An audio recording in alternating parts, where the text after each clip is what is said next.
Hey, what's going on, guys? Have another knife review for you today, and today we're looking at a fixed blade. This is a model 5150 from First Edge. All right, First Edge is a company that's it was new to me before I started using this fixed blade from them. They have a few different folders, and I believe 2 different fixed blades. Pretty interesting. Their whole deal is that they communicate a lot with special forces to see what would be ideal for them, you know, both in battle and survival, some kind of a compromise, because a dedicated survival knife is not going to be great for defense. And as you guys know, a great defensive blade, not necessarily great for survival. So it's a very hard, line to kind of balance on there. But that's their whole thing is, like I said, they work with special forces to make these knives, and that's who the knives are made for, special force members, all right? So again, this one is the 5150. Let me show you what it came with. It came in this box right here. All right, just cardboard box. And you get a little bit of paperwork. Put that off to the side.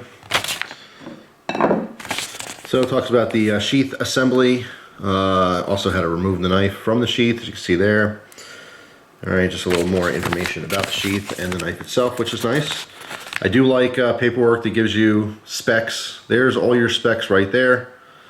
So I don't have to say them, just pause your video and, you can look at that.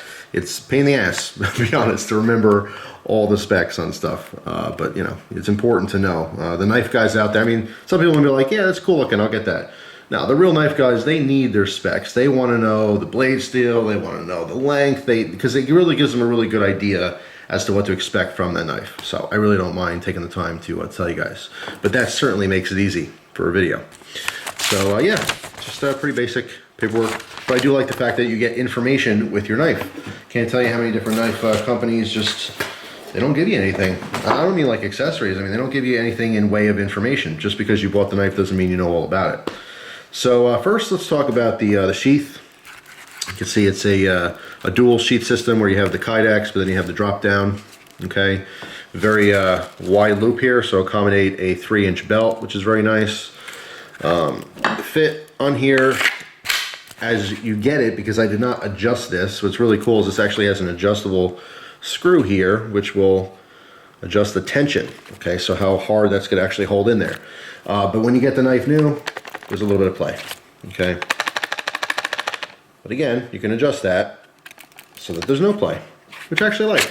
Right? I mean, as you get it, it fits in there, snaps in very nicely. Again, because of the shape of our area right here above the handle, it allows this to form fit very nicely, depending on what kind of knife design you have. If there's nothing really distinctive about it over here, if anyone out there has experience with making sheaths, you'll know you need some kind of shape to actually form to create the resistance so it doesn't fall out. Okay, and this does not, see a pinch from the top here, does not want it to fall out. Okay, but again, the fact that it's adjustable, even better. Very cool. As far as like the design on it, I'm not a huge fan of this type of design where you have your retention strap here. Just makes things complicated. I love to just grab my knife and go, especially if you need it for defense or something. But again, keeping in the theme of special forces, they're probably doing a lot of moving around and crawling and jumping, and they're being very active, way more than they are using their knives. So I get that it has to be retained properly, so not just the kydex, but also this strap here. Personally not a fan of it, but I get it. I understand the purpose of it. What I do like is that it's a button snap, okay? If I have this style sheath, a big no-go for me, or something that just a pet peeve of mine, is when you have a strap like this with Velcro on there. Velcro is notorious for wearing out, and when it gets dirty, it is completely useless. Okay, so at least there is the button snap, which is nice. All right, so won't retain any kind of water in your sheath. The sheath system is just, it's okay. It's not bad at all. The only thing I don't like about, it's a huge bonus having the adjustable piece right here. A lot of sheaths don't have that, so that's very nice. It's a big bonus. But I just see wasted material. When I see kydex sheaths, I much prefer a fold-over design. So you make it as slender as possible. You could see how wide our blade is and how much extra materials here. It's a waste to me. Obviously, the company doesn't want to waste money, but they come up with these different designs, and it is what it is. I just prefer the fold over. Just a personal preference, I guess. Not a huge deal though. It doesn't. It's kind of nitpicking, but just definitely something I noticed and wanted to mention. So there you go. So pretty decent sheath. All right, so let's talk about the knife here. All right, very interesting design. Just, I mean, super simple. I think this definitely leans more towards survival. You know, again, that spectrum of you need it to be a good survival blade, but you also wanted to use it for defense. It's definitely not 50-50 here. It's like mostly survival, a little bit of defense. Obviously, any knife could be used for defense. You want reach, so the bigger the blade, the better, obviously. But as far as defensive blades, you don't necessarily want something that's heavy. This is quite hefty, okay, coming in at 13.4 ounces. That's a heavy knife, okay? Much better on the survival side of things, okay? Our blade thickness, if you didn't catch that, is 0.21 inches, okay? That's obviously going to contribute to our weight. Handle scales here are G10. It's heavily textured. It's not as aggressive as like Emerson. I always use Emerson G10 scales as like a reference because a lot of people know just how aggressive they really are. It's close though. It's pretty darn close. You can see the you know, pattern that's cut into there. All right, and it's obviously only on the flats. This is nicely contoured. All right, beveled, chamfered, if you will. Really, really comfortable though. I do like the overall design of the knife is very nice. It's comfortable in the hand. A little bit of a palm swell, which you guys know I'm a huge fan of.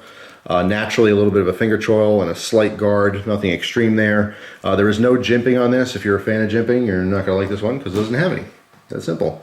But as I said before, not really a problem for me. It still is very comfortable. I don't really like this angle change that's right here on the thumb. I mean, your thumb naturally lands here before that angle change, but if I want to choke up, it's uncomfortable to me to have my thumb here. Okay, so I either have to have this grip or now I have to really choke up to get over it. Now once you get over it, it's fine. And even though there's not a finger troll here, this flat area does feel pretty comfortable to have your pointer finger wrapped around. All right, so if you do want to choke up on it a little bit, it's not a problem at all. As far as the handle scales, they are removable, as you can see here. Okay, blackened hardware. There is a lanyard hole on the bottom, oversized. All right, so your 550 cord is not going to be a problem getting through at all. Our blade shape is very nice. I do like it. A little bit of a swedge on top. It does come to a very fine point, which is of course very nice. And because again we have the ELMAX steel, that point's gonna last. All right, I've done a lot of point testing. What I do usually for that is I will slam this into some wood and pry the tip out. Okay, it's the most effective way to test your tip. If it doesn't bend after say, I don't know, 15, 20 really good, you know, whacks into wood and just prying your way out of there basically, then you're good to go. But the ELMAX steel itself is just, it is top notch. It is known as a super steel. If you're not familiar with ELMAX, it's really good. I don't know what else to say. As far as for the knife nuts out there and the knife nerds, I should say, and you want to know some blade composition, here's some numbers. The ELMAX has 18% chromium. Okay, and if you don't know, chromium is good for corrosion resistance as well as wear resistance. Okay. It has 3% vanadium, which is what attributes to a finer grain in your steel. The finer the grain, the stronger it is, the better it is. Okay, and then it has 1.7% carbon, which again contributes to the hardness of the blade. As a comparison, again, 18 chromium, 3 vanadium, 1.7 carbon. S30V. S30V is an awesome steel.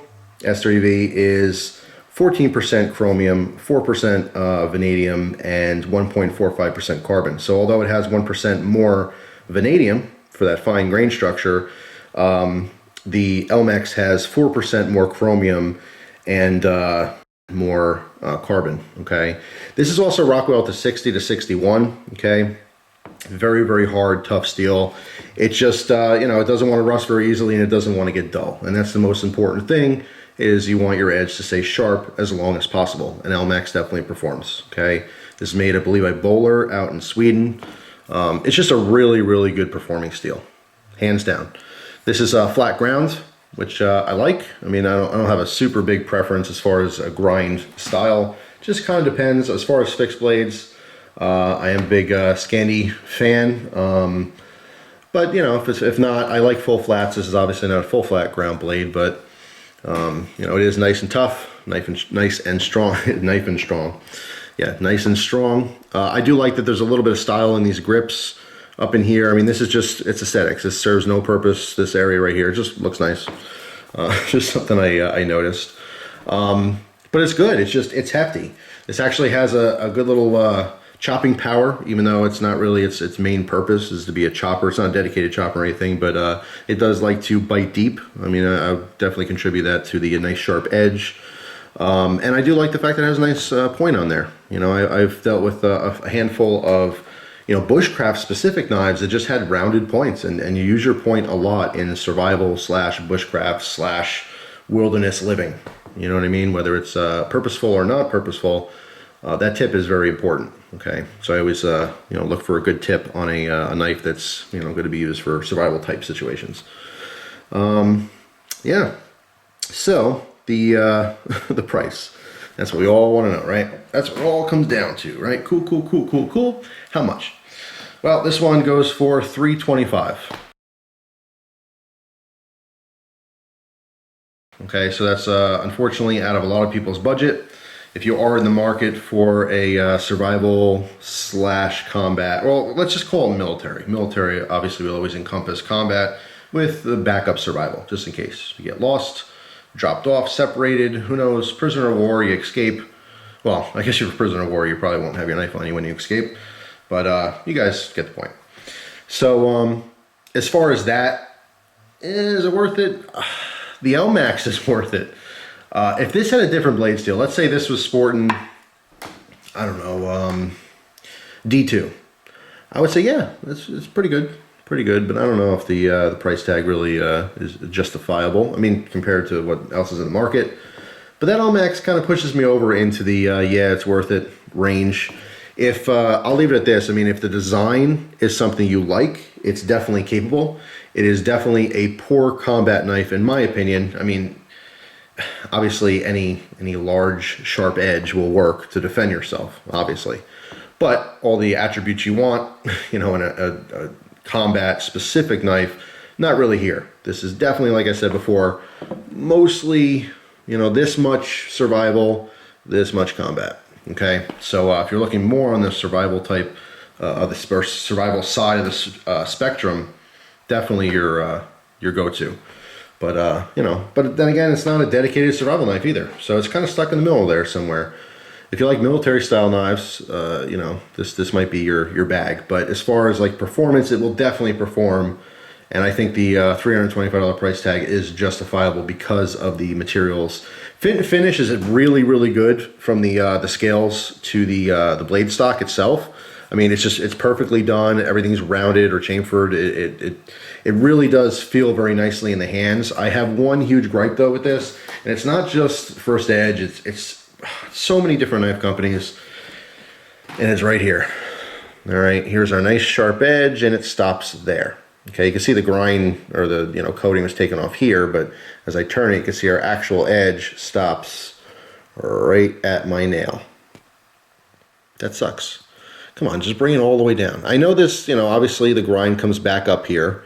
You don't need a blade choil on this, but just grind that all the way out. I want to see this shiny all the way out to here, so that the actual cutting edge brings it down to here. I mean, there's probably, maybe 1/8 of an inch there. It's just not there, you know, especially for the price tag. You know, on a $50 knife, it's not as big of a deal, but when you're talking $300+ for a knife, these are the details that matter to me, the knife guy. You know what I'm saying? To the average person, never even going to notice that. Not going to care one bit. Okay? Does it make it less capable? Not really. I mean, technically, yes, but it's not going to be a huge difference. It's a minute thing that knife guys look for, and knife gals, because there are plenty of women out there that love knives as well. You know, that's a detail that bugs me. So definitely worth mentioning. It's not a deal breaker in this particular case, but it's an annoyance. You know what I'm saying? If you're paying that much for a knife, you got to have those details. At least that's how I look at it. Because there's enough knife companies out there that do follow those little details, and they do it right. But yeah, overall, I mean, my first impressions of First Edge, since this is the first knife I used from them, I do have another knife from them. I have their other fixed blade, but it's very similar to this. I like it. I really do like it. Quality is certainly there. Of course, it's just not going to be for everyone in the $300 plus bracket. Unfortunately, that cuts a lot of people's interest out. But for the people who do, spend a little bit more money on their knives, and it's another option. It's another knife. It's another company, which is great. The more knife companies, the better. I give 2 thumbs up to that, or 2 drumlets, as someone said in the video, that my thumb looks like a chicken drumlet. I have to say, I laughed at that comment. Sometimes the trolls are they're funny. They're people too, the trolls, and they can be funny. More times than not, they're not funny. But I'll give them that one. That was pretty funny. Anyway, so yeah, First Edge 5150, very cool, and definitely performance driven. It just I don't know, it just doesn't really know what it wants to be. You know what I'm saying? It can't be survival and combat. Just doesn't work that well. So there you go. This is my opinion. Thanks for watching. Hope you guys have an awesome day, and I'll see you soon. Take care.